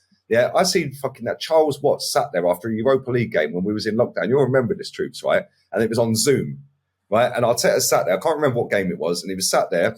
And Charles Watts asked him a question, and he said, "I'm not asking your question." It was something to do with how comes you played expansive football tonight, but normally you played defensive football. And he said, "I'm not." And he goes, "I'm not answering the question because your colleagues on Zoom are all laughing." Yeah, the comms guy straight away went, "Have you got another question, Charles?" And he went, yeah, Balogun played tonight. I think it was Dundalk. Balogun played. It was like, no, I want the answer to that. But because he's a puppet and he's indirectly on the payroll, yeah, he can't fuck it up with the club. Otherwise, get told fuck off. Yeah. Like, and this happens at every big football club in England, in Spain, where I live. Bro, that shit don't happen out here. Yeah, Real Madrid get it stuck on them every week by the journalists. Barcelona get it stuck on them every week. Yeah, why? Because their fan base don't fucking allow these journalists or puppets to take the piss. Yeah, like, I've seen footage, like, and I know this. Like, look at last season when Real Madrid played and lost to Sheriff. Ancelotti was top of the table, 10 wins out of 10, set a record for goals scored after 10 games in the league. They lost to Sheriff, 2-1 at home. Boos, jeers, white handkerchiefs out, get him out, get him out. They were top of the... But that is the standards. And the problem is, these English clubs have completely lowered the standards, especially the top clubs. Arsenal, Man United, the standards are on the floor. Not many Arsenal fans are sitting there calling this bullshit out about Felix. They're all accountants now. Oh, yeah, but it's 15 million. It's a lot of money. Yeah. Who gives a fuck? It ain't your money. Yeah. We got a billionaire owner that's worth 10 billion quid. What's 15 million? It's like you dropping 20 quid on the floor. Yeah, exactly. Like, come on. That's the problem. Another thing as well I wanted to mention, right, is this whole thing of they put this stuff out. We know that. Everything's been put out about our clubs and everyone buys into what they're being told. It's all narratives and it's all spread how they want to spread it. But I look at Chelsea and I'm gonna say it like this. You heard Pep come out and say, "I'll give Potter time. He needs time. He needs the time." He said that about Lampard. All the media, give him time, give him time. not one fucking brown envelope, not one person in the game who's got a voice came out and said, give Tuchel time. And there's a reason for that. Because the campaign against Chelsea, and there's a very fucking strong one, did not want Chelsea under a new ownership with a lot of money to have an elite gaffer keep them right at the top, and they want to bring Chelsea down. And I strongly believe that is the true narrative, because Pep never fucking came out and said, I'll give Tuchel time. They were wetting their pants on Tuchel on the touchline. Every gaffer that come against him, he was doing him like kippers. He was Look at him with literally... Look at him with Conte after the game. What a general, bro. I was at that game. Fucking great game. And then I see him. But the way he handled, the Lukaku sanctioning. situation. Oh, Lukaku, yeah. The way he handled that. Like, listen, Thomas Tuchel's a top manager. And when we were sat 15th, Troop, do you remember that? We were 15th for 5 games, losing to Burnley and Wolves and all these Leicesters and all of that. Yeah, 15th for 5 games. He got sacked from PSG or walked or whatever it was. I was screaming out, get him in, get him in, get him in, get him in. Yeah, sack this manager, get him in. Right, and to be fair, Arteta has turned it around a lot. But again, that's because he has had everything he's wanted. Yeah, at Chelsea, you ain't getting that. Yeah, even under Abramovich, you weren't getting that. You definitely ain't getting it under this guy. Yeah, this guy is bowled in there, never owned a football club before, and is just spraying cash, hasn't got a fucking clue what he's doing. Yeah, in the hope that if I throw enough money at it, it's like a 65-year-old in a strip club. He just sees the first thing he sees is just It's like a millionaire that's been in jail for 25 years, not had pussy, and he's come out. He's got 2 million in his bank. He's gone straight to the strip club. I'm telling you, it could be the deadest. You'll walk in the club, you'll see the deadest stripper, bro. She's got 1 heel on. She hasn't got 2 heels on. She's got 1 heel, bro. Looks the back out the. See the. So why are you hating on Tuchel then? Pinky's flying. Why are you hating on Tuchel getting some crumpet? What are you having a dig at Tuchel because he's jealous, bruv? Tuchel's a general, bruv. That's it, right. The thing is, right, Tuchel, he went and won what he won with no backing. He's still to this day when he got sacked, he never got backed. He never got any players he wanted, and he still won trophies. And I'm sorry, man. Like, you cannot justify sacking him because we didn't see eye to eye. No, because he knew how to run football club. Well, not run a football club, but he knew how to run a football team. He knew what he needed to be successful. And you lot come in on like cowboys, you're falling off your own horses at the minute. And that's the only way I see it. I just think, like, we're in cardiac arrest, man. They've literally just cut us open and we're fucking in a coma at the minute. And everyone's loving it because we're Chelsea and we're fucking most successful over the, last 20 years or whatever. Do you know what Where's he gone? Where's he gone, Gunnar? Maybe his phone died. It must have, blood. Oh, where's he gone, blood? Anyway, blood, Minerals better come back, bro. You understand? You better pull up, bro. He's right. He's right, though. He's right. It doesn't look like there's a plan. 1 minute. What's happening here? There we go. He's back. I'm back. Yeah, he's back again. He's back again. See what I'm saying? The brown envelopes are trying to take me down, bruv. They're trying to take me down. The Matrix. Do you think? Let me ask you a question. Yeah. Do you think? Right. You see these accounts like there's one. I think his name is Mod, CFC Mod or something. Right, that guy. Oh yeah, Twitter. Yeah, like that guy's got like 400,000 followers. Do you think these clubs pay them, like, or give them sweeteners? Yeah, because I believe that happens at Arsenal as well, bro. Like, we got Patrick Timmins, the most weird looking guy, the most wooden stiff, right? And then you've got all these other accounts. You've got it, we've got it. United have it. I swear to God, they're getting paid somehow. Yeah, because there's no way. 100%. Like when we were Arteta out Troopz, we were the only two, maybe Curtis Shaw as well, right, with big platforms that were calling the BS out constantly, every single day, and all of these big accounts, I fail to believe, no way every single one of these big accounts, the biggest accounts online, all believe Mikel Arteta's the man. Like, how? The law of averages. And that's what they're doing now, Lee. They're doing it now with Potter. It's like, where was this same energy for Tuchel, bruv? 5 games into season and you're all coming at Tuchel. Tuchel out, this and that. There's a divide in the fan base. But while we're going through all the sanctions, which no one fucking talks about, no one talks about the sanctions, what he went through. Oh, just not even Lukaku. The guy I know for a fact he never wanted Lukaku. I know for a fact. Yeah, he never wanted him. I called out Liam Turney. He's fucking long way from Starbucks. He won't go near me now. He won't go near me because I mudded him. He's done. He's finished. He's writing essays in my fucking Twitter, like trying to explain and justify it. No, mate. You went on a Twitter space and you said Tuchel never recommended him, was happy to go into the season without a striker, but Chelsea were after him for 3 years. What does that tell you? Roman, his son, and Marina went and bought him and said, that's your striker. And how I know for 100% on top of that is just before the sanctions, in the Club World Cup final, that was Roman's last game of us winning a trophy, he took that £100 million striker off with, I think, 25 minutes to go in that game, in the final, in front of Roman Abramovich to try and win the fucking game because we were so poor. And we went and won it, and Kai Havertz won it for us with a penalty. And then after that, he dropped him again in the Champions League game.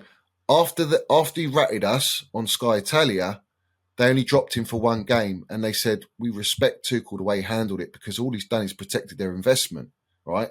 And then what happened is he played 13 consecutive games after that, 9 full games of 90 minutes. He scored 1 goal against Chesterfield, 1 goal against Plymouth. Absolutely ghosted, disappeared the guy. He's literally, you might as well got a lamppost and cemented it on the pitch. Literally, that's how bad he was, yeah? Then he dropped him, sanctions happened, you never saw Lukaku play again.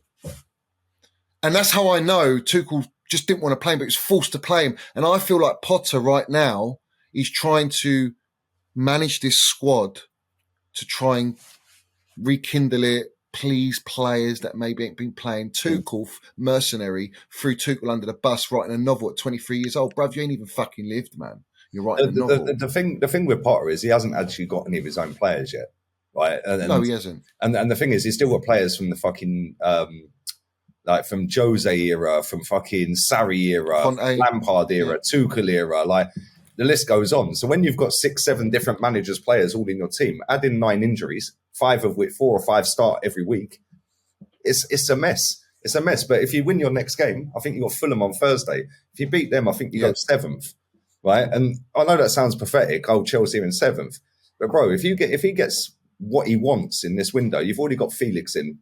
I like him. I think he's a good player, and he gives you something different. He's creative. He can score goals. Yeah, work rate maybe is not there. It's lacking a little bit, and I don't know. He might be good. He might not. But it's always difficult when you get a player on loan when you're that low down the table. Yeah, because like you said, he could just be on holiday. He didn't want to be with Simeone. So anywhere will fucking do. Anywhere will do. Yeah, but if it works and he reaches the level he should be reaching, then you fly up the table.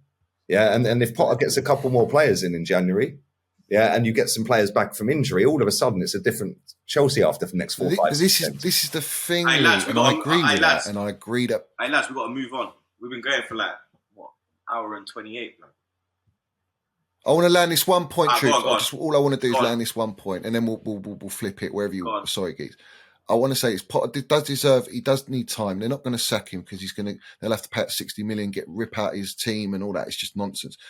Potter needs time, but what they have to do is prove to me, in particular, myself, because I speak for myself, is you need to show me that you're backing this guy. So get rid of Pulisic, get rid of Ziyech, get rid of Aubameyang immediately. Like, not wait till the summer. Get rid of them and get quality in, even if it's short term, that Potter wants.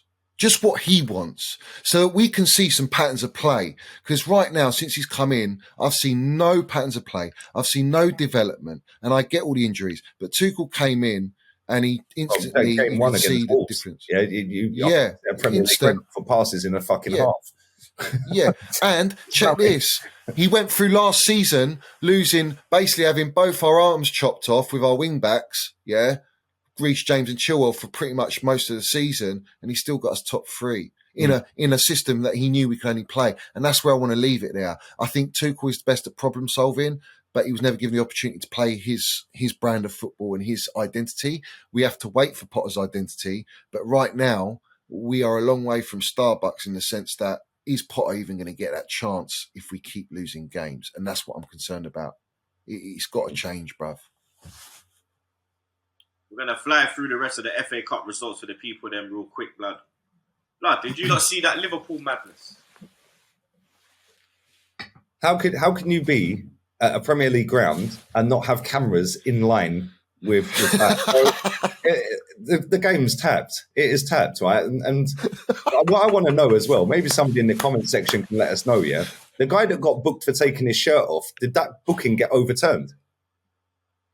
Because he scored a goal that got disallowed, but he got booked for taking his shirt off. Did that get taken back? Yeah, exactly. Yeah. It's mad, bro. That game was a good game to watch. Yeah. It was a very good game to watch. The Robertson challenge as well. I've seen a lot of Nadama, where he stamped on him, bro. I've seen a lot of different opinions. I think he meant it, bro. Like, man trying to tell me, he was trying to avoid it. If that was Adama on Robertson, then man would have had a petition. A petition. You know how Scouts, you know how Liverpool are, blood. We're always, look at these, don't tell us, mates. Look what they're fucking done, lad. Deported back to Spain, bro. You know what I mean? I'm telling you. Victim FC, you understand? mate. Spain, he would have ended up in Angola, blood, where he's really from. Yeah, he would have he bypassed Europe, blood. Yeah, we're going to send him back, blood. We're going to really send him back, blood. You understand? Real talk, blood. But like, banter aside, man, them. Now, banter aside, man, them, yeah? Like, VAR, why the fuck is it here? What is the purpose of VAR? Another way to control envelopes, bro. That's what it is. Yeah, bro. Brown envelopes. Another way to control games. That's all it is. It's an insurance policy to control games, because the ref sometimes he's a bit too obvious when you got VAR there to back the ref up or to go. You know what I mean? And the funny thing is, you know, when they get that little thing in their ear and they start jogging off to the TV screen, you know the decision the ref gave is getting overturned every time. Yeah, we had a penalty the other week. I can't remember who it was against. Right? It was. I remember. It was. It was the. It was against West Ham. It was West Ham. Where they given a penalty. It was West Ham, bro. Imagine when I saw him run. Imagine, I'm like, I see him blow the whistle. Yeah, I said, bro, he's going to the TV. This pussy's gonna overturn it, blood. Then I started shouting like, "You fucking prick!" I was getting mental, gunner, blood. To be fair, it smashed him straight in the face, so they got the right decision on that one. Yeah. But as soon as we sat there, Olive jumping around like, we got a pen. Yeah. And then I see him run. I said, well, that's the end of that then, because I changed. I think I changed the score or something, because I was like, that's going in. And I tried to change it. I was like, as soon as they run off, you know, they're changing. It's like, come on. Like, and all this VAR has done is take the opinion of a referee away from the referee and make it an opinion of a fucking stiff that's sat in the studio. So what's the difference? Just let the ref. What about Chelsea Spurs, bruv? Someone explained to me that. Someone explained to me, is it all right to pull fucking someone's hair down and just foul him like that? And Mike Dean, and you got Fraud Taylor. Yeah. I mean, that is, and then you got the foul before they scored the equaliser with Kai Havertz against Newcastle. Bro, he nearly had his shirt off his fucking head. Bro, the Emirates sign was on his back, blood. Like, it was pulled it up that far. Bro, it was here, blood. Bro, the Emirates, I got nothing on the back, blood. Pause, blood. I said, bro, how's that not? Blood. These man pissed me off, blood. You understand? Do you know what's mad though, right? Do you know what's crazy, yeah? I want to ask this about VAR. Maybe someone can leave this in the comments. That should have been a penalty. But if he had just scored that and he hadn't been pulled and he scored it, would VAR have got involved on the original free kick that we then scored that from? Because it weren't a free kick. Off of the back of that free kick, we then scored, if we scored. 2 of their players got booked, Newcastle. Would they have overturned them 2 yellers, chalked off the goal and given them the ball back because it weren't a free kick? Or is that totally different phase of play? You can't do all that shit. I don't know, bro. Bro, I used to know the laws of the game. I have no idea what's going on anymore. You've turned this into this into algebra, mate. You understand? I don't have a fucking clue what's going on. Can you imagine, bro, if we had plus pox and brother? I'm seeing symbols I've never even seen in my life, blood. Like, I don't know what's going on, mate. Bro, you know that 2009 semi-final with Barcelona, Chelsea. Yeah, can you imagine? Yeah, can you imagine if we had VAR there? They still wouldn't have fucking done anything. No. It was that tapped up. It was that fucking brown envelope, bro. There's no chance. Van Persie in the new camp. Ballack is still chasing the ref as we speak, bro. He's still chasing. He's running down the ref, blood. He's running him down, blood. They're about to He's probably hired. Bro, they're about to hit. They're about to hit Australian airspace, blood. Like, he's been running him down, blood. Running him down. This guy, bruv. This guy comes out last year and goes, maybe I made a few mistakes. Maybe. Yeah, another brown. Ballax has been stalking him, mate. He's been stalking him. I weren't complaining, though. You get me? I was like, yep, Right decision, bro. Yeah, of course you lot Yeah, weren't. I was like, Yeah, of course, yeah. Four right decisions. 4 right decisions, yeah, true. Yeah. Hey, bang on, bro. I was doing weather. Well, I did not see, you know. Yeah, I didn't see it. I didn't see, you know. Why'd you look at me? Yeah. Why you look at me for? Why you look at me for? I didn't see shit, blood. You get me? I'll be real, fam. But we did have a shock. We did have a big shock in the cup as well, blood. Aston Villa won.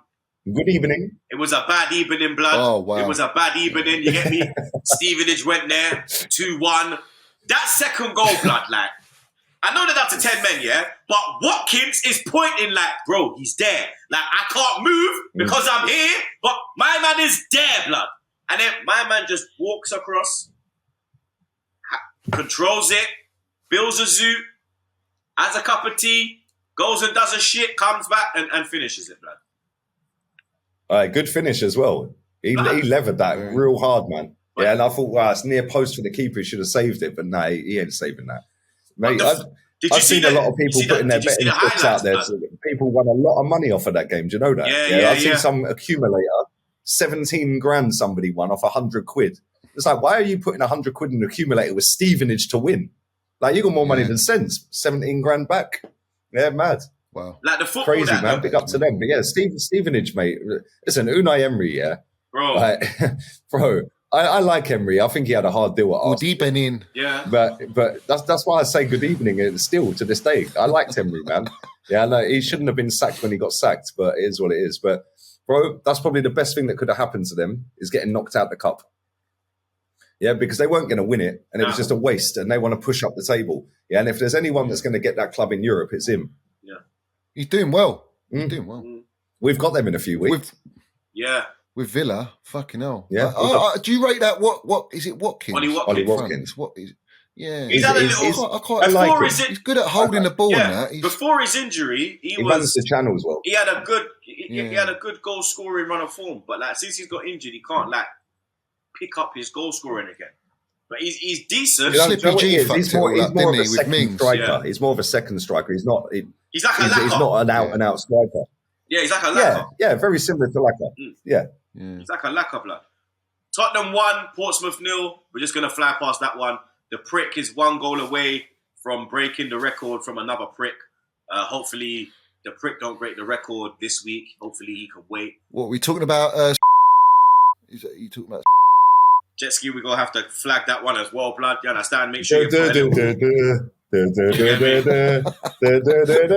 was really, bro. Are you fucking serious? That was my favourite song. I'm not going to lie, blood. Blah, blah, blah, blah, blah. Harry Kane. Blah, blah, blah, blah, blah. I'm not going to lie, blood. That was a very... I was actually in the ground. Me and you were there. We made that song up at Wembley. Yeah, it was at Wembley. Was it Wembley? Yeah. It was 30 Wembley. minutes straight singing 30 minutes straight, Minerals. They were fucking rattled, blood. They were rattled, mate. That was the game when fucking Lacquer missed in the last minute. We lost 1-0. That was the game. Yeah, we lost 1-0. Yeah, fucking wankers, mate. But yeah, we'll leave it there, blood. Bro, that guy is 1 away from getting equaling Greaves's record. That's what I just said. And That's he's what I 2 said. away from beating it. That's what I said. The prick is bro, he equaled this guy has warmed up nicely for Arsenal at the weekend, bro. Gunnar, you got it wrong. Gunnar, scored against Portsmouth. Gunnar, you got it wrong. He's 1 away from breaking it, bro. He's level right now. He can break it against us. Is he level? He can break it against us, mate. Oh. Well, we know that they've got wow, it's all set up, isn't it? Penalty coming anyway, so they get one every fucking time. Penalty, 15 minutes, penalty, penalty, there we fucking go, blood. There we fucking go. There we fucking go, blood. You know what's happening, lads. Yeah, but he's a rugby player, mate. You know what's he's a happening, rugby lads. player on penalties, bruv. Do you understand? He's a rugby Dumb player. To be fair, with all the Kane slander, yeah, I actually fucking rate Harry Kane highly, man. He's a top footballer. He's class. Yeah, but on Sunday, I just want to see the fucker cry. I can't lie. Yeah, and that penalty that he put over the bar for England, yeah, you got no cojones, mate. Yeah, you got no cojones. Look at Mbappe, yeah? Should have let man take it, bruv. Same fucking corner. You let your country in the down. same game. You let your country down. You let your country down. You let your country down. The away end better be singing that in the shithole, blood. You let your country down. 100%. You let your country down. I see Tottenham fans send your country down. I see Tottenham fans send when I was sending for him.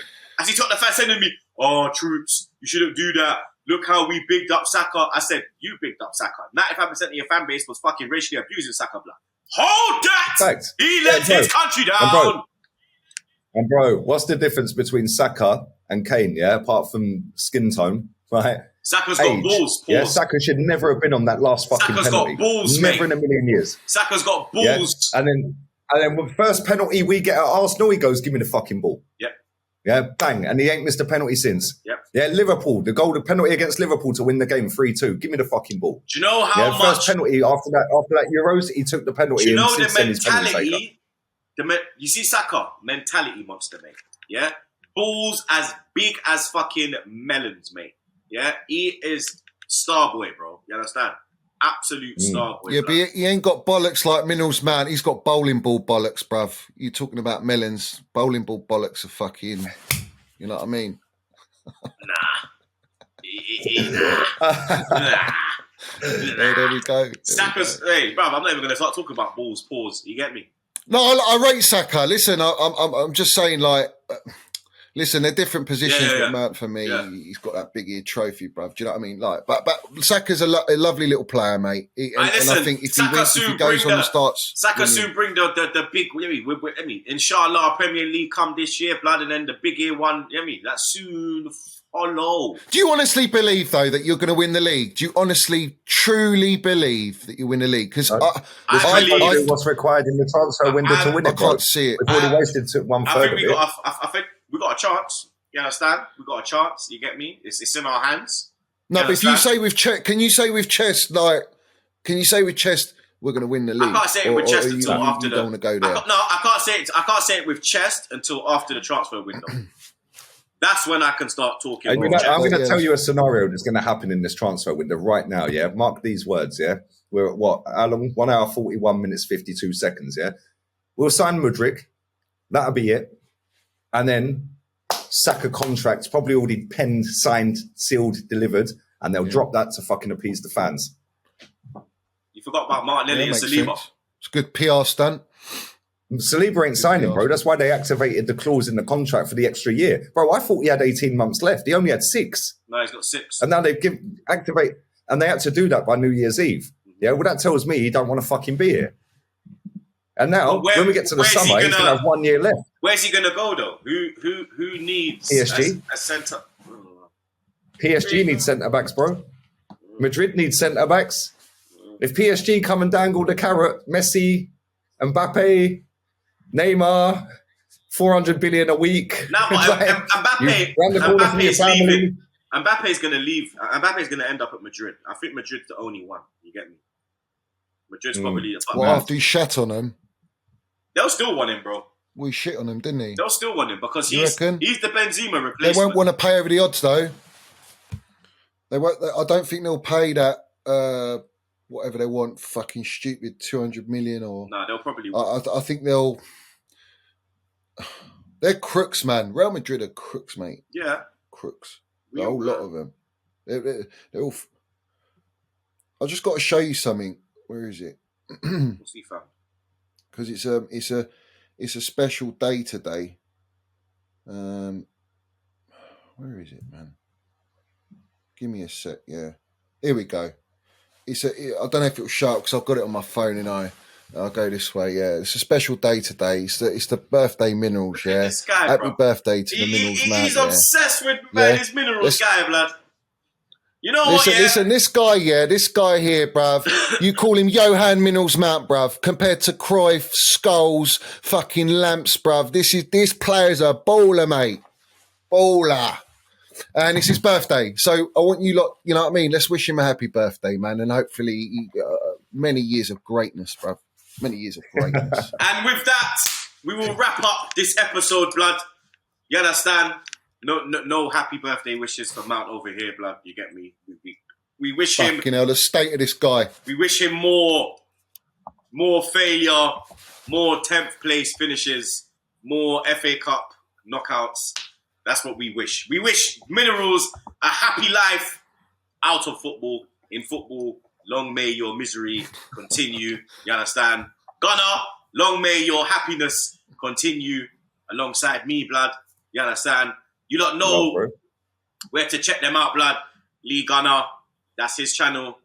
Minerals FC, that is Johnny's channel. Make sure you subscribe to both. Link in the blood clot description. Appreciate both of you coming on today. You understand? It's been an interesting episode. You get me? I'm sure the viewers will enjoy this one. You understand? Big up Jet Ski as well, blood. You get me? You have to push the filming back because he can't cook. We'll just leave it at that. But until the next episode, blood, stay safe and wash them fucking hands, blood. Mount out. Fucking hell, bruv. Listen to him, bruv. Keep that in. You fucking... We'll bring that back, yeah? We're going to bring that back. You bring that back. In. Fucking...